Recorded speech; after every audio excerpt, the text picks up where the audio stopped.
आपने दुबई में कमाई करी, पैसा भारत में आया, अब आपको भारत में टैक्स देना है या नहीं देना है। 90% से ज्यादा लोग इसी एक पॉइंट पर गलती करते हैं, सोचते हैं मेरा स्टेटस तो एनआरआई है, मैं टैक्स क्यों दूं। मेरे भाई ऐसा नहीं होता है। भारत में इनकम टैक्स एक्ट 2025 का सेक्शन 5 डिसाइड करता है कि आपको भारत में टैक्स देना है या नहीं देना है। तो कैसे डिसाइड करता है, आइए समझ लेते हैं।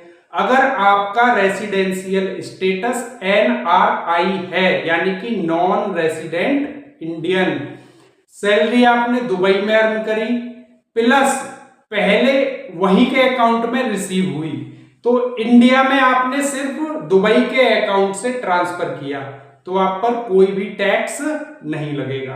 अब दूसरा केस है, आपका residential status as per income tax act Bharat में रेसिडेंट है, बस यहीं पर सारा खेल पलट जाएगा। ग्लोबल इनकम आपकी टैक्सेबल हो जाएगी, चाहे आप कहीं पर कुछ भी कमाई करो, उसका टैक्स आपको भारत में देना पड़ेगा। दुबई की सैलरी भी भारत में टैक्सेबल हो जाएगी।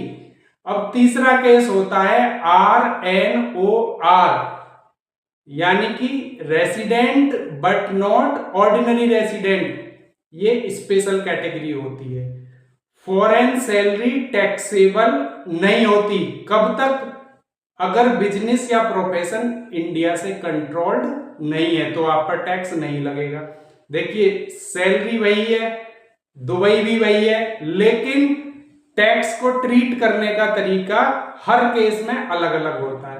लोग गलती क्या करते हैं, लोग सिर्फ पैसा देखते हैं, रेसिडेंशियल स्टेटस को चेक नहीं करते।